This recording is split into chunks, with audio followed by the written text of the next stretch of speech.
पीछे की कहानी। संडे आते ही हमें खुशनुमा एहसास होता है, आखिर वो दिन आ ही गया जिसका हमें बेसब्री से इंतज़ार रहता है। बच्चे हो या बड़े, ऐसा कोई नहीं है जिसको संडे पसंद ना हो, क्योंकि इस दिन स्कूल, कॉलेजेस और ऑफिसेस बंद रहते हैं। इसके अलावा सरकारी और प्राइवेट तमाम कंपनी में भी इसी दिन छुट्टी मिलती है। पूरे सप्ताह भर काम करने के बाद आखिरकार रविवार के दिन न केवल काम से राहत मिलती है, बल्कि इस दिन को सभी अपने हिसाब से भी जी पाते हैं। हालांकि आजकल तो कई कंपनियों में शनिवार और रविवार 2 दिन की छुट्टी मिलती है। तो इस छुट्टी के दिन कोई पार्टी करने का प्लान बनाता है, कोई घूमने या मूवी देखने की, तो किसी को इस दिन सिर्फ सोना होता है। आराम और उम्मीदों का दिन है रविवार। लेकिन क्या आपने कभी सोचा है कि रविवार के दिन ही छुट्टी क्यों होती है, किसी और डे पे क्यों नहीं? क्या दुनिया के सभी देशों में रविवार को ही छुट्टी मनाई जाती है? जानिए इन सवालों के जवाब। रविवार को छुट्टी की परंपरा भारत की नहीं है, बल्कि दूसरे देशों की है। रविवार का अवकाश धार्मिक तौर पर ईसाई धर्म से जुड़ा हुआ है।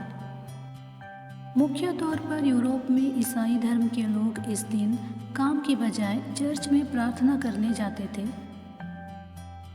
ऐसे में रविवार की छुट्टी का ये एक धार्मिक और ऐतिहासिक कारण है।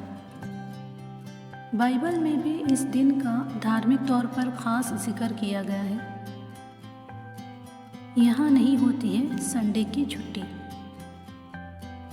मुस्लिम देशों में रविवार की जगह शुक्रवार को छुट्टी का दिन चुना है, क्योंकि वहाँ ये दिन इबादत का दिन माना जाता है। इस्लाम में शुक्रवार यानी जुमा का दिन नमाज के लिए महत्वपूर्ण दिन होता है।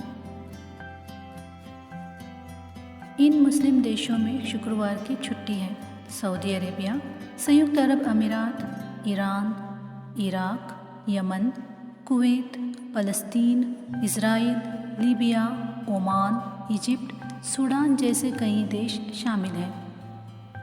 हालांकि ज़्यादातर देशों में रविवार को ही अवकाश माना जाता है, जबकि पश्चिमी देश ईसाई धर्म के अनुसार रविवार को सार्वजनिक छुट्टी करते हैं।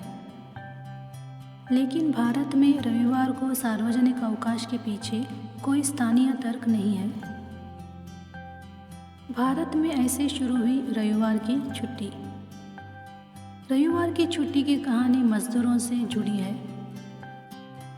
आज़ादी के पहले जब अंग्रेज़ों की सरकार थी, तो उस वक्त ब्रिटिश अधिकारी समेत अन्य बाकी दिन काम करके संडे के दिन चर्च जाया करते थे, जबकि भारतीयों में ऐसी कोई परंपरा नहीं थी, बल्कि मजदूरों को सप्ताह के 7 दिन मिल में काम करना पड़ता था।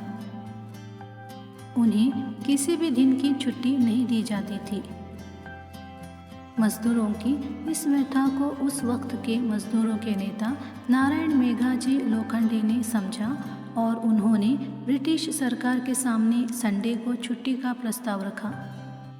उन्होंने कहा कि सप्ताह में 6 दिन काम करने के बाद एक दिन सभी मजदूरों को आराम करने के लिए मिलना चाहिए, ताकि वो राहत महसूस कर सकें। शुरू में अंग्रेज़ों ने इस प्रस्ताव को खारिज कर दिया, लेकिन लोखंडे ने हार नहीं मानी और अपनी लड़ाई जारी रखी। इसके बाद आखिरकार 10 जून 1890 को ब्रिटिश सरकार ने रविवार को छुट्टी का दिन घोषित कर दिया। ये भी कहते हैं कि जिस दिन ईसा मसीह ने अपना शरीर त्यागा, उस दिन को लोग गुड फ्राइडे कहते हैं और रविवार के दिन उन्हें जीवित देखा गया था। जीवित देखे जाने की इस घटना को ईस्टर संडे के रूप में मनाया जाता है। तभी से रविवार के दिन चर्च में प्रार्थना करते हैं। इसी कारण अंग्रेज़ों ने भारत में भी रविवार की छुट्टी घोषित कर दी। अंतर्राष्ट्रीय मानकीकरण संस्था ISO के मुताबिक रविवार को हफ्ते के अंतिम दिन के तौर पर मान्यता दी गई है। ये मान्यता भले ही 1986 में दी गई हो, लेकिन इससे पहले से ही रविवार को छुट्टी की तरह मनाने की शुरुआत हो चुकी थी। फिर सवाल उठता है कि स्कूलों ने भी इसी दिन को क्यों चुना।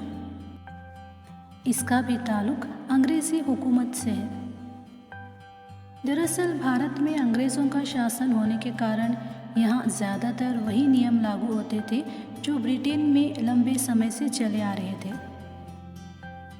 कहा जाता है कि भारत में रविवार की छुट्टी की शुरुआत 1843 में एक अंग्रेज़ गवर्नर जनरल ने शुरू करवाई थी। बाद में 1844 में स्कूल और कॉलेज में भी रविवार की छुट्टी रखी जाने लगी।